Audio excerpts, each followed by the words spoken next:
Before we begin this important history of Brazilian aviation, we invite you to subscribe to the channel.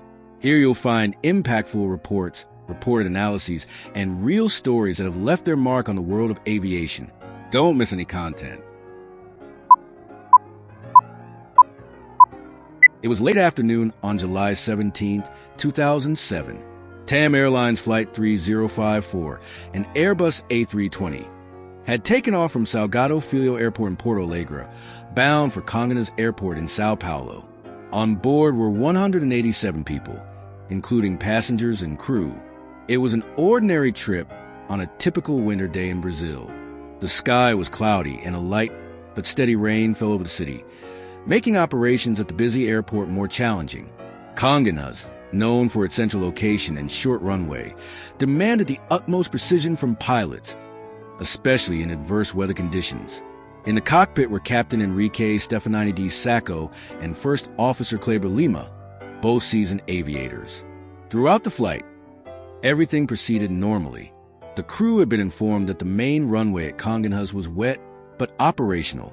The runway had recently been resurfaced, but the grooving, those small channels cut into the pavement to improve grip, had not yet been applied, raising concerns within the aviation community. As dusk settled over Sao Paulo, the AIRBUS began its descent.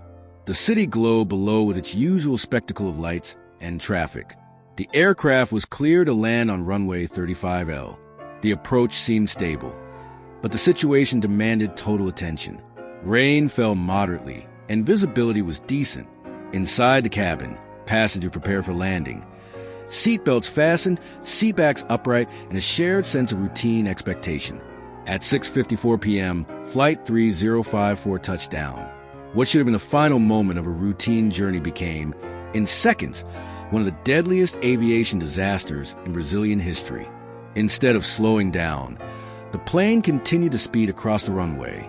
Rather than decelerating, the aircraft accelerated. It failed to stop. The thrust reverse on the right engine had been deactivated, a condition allowed under regulations, as long as it was compensated by correct pilot procedures. However, data from the black box later revealed that the left engine's throttle was at idle, while the right engine's throttle was left in the full power position, effectively overriding the braking system. The wet runway, lacking grooving, significantly increased the risk of hydroplaning.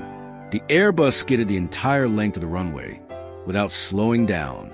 At the end of the strip, it crossed the busy Washington Luis Avenue and crashed into a TAM building that housed offices and a cargo facility. The impact caused a massive explosion that engulfed the aircraft and the building in flames. All 187 people on board perished, along with 12 people on the ground. The country came to a halt. Rescue teams arrived quickly, but could do little against the overwhelming fire.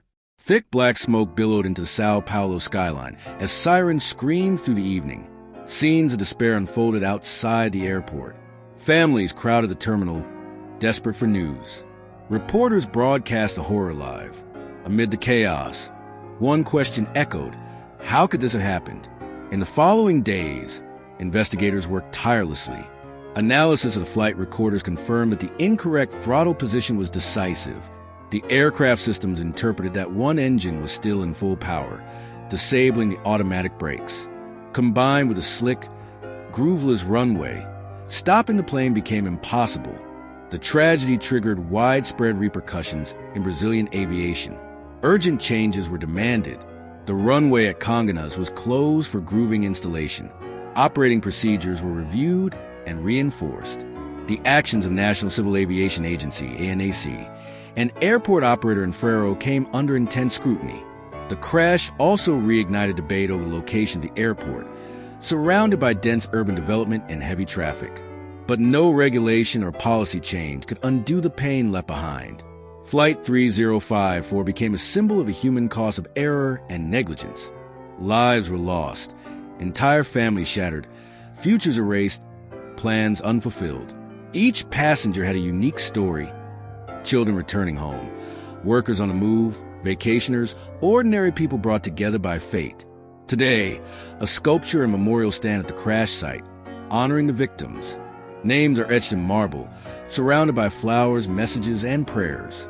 For Brazilian aviation, The Tam 3054 disaster represents one of its darkest chapters, a lasting reminder that safety must always come first. The accident also left a legacy of reform. Pilots and operators became more vigilant. Runway conditions were no longer taken for granted. Training and oversight were strengthened. The echoes of that fateful evening still resonate with every landing at CONGONHAS and with every aircraft that touches down on a rainy runway anywhere in the world.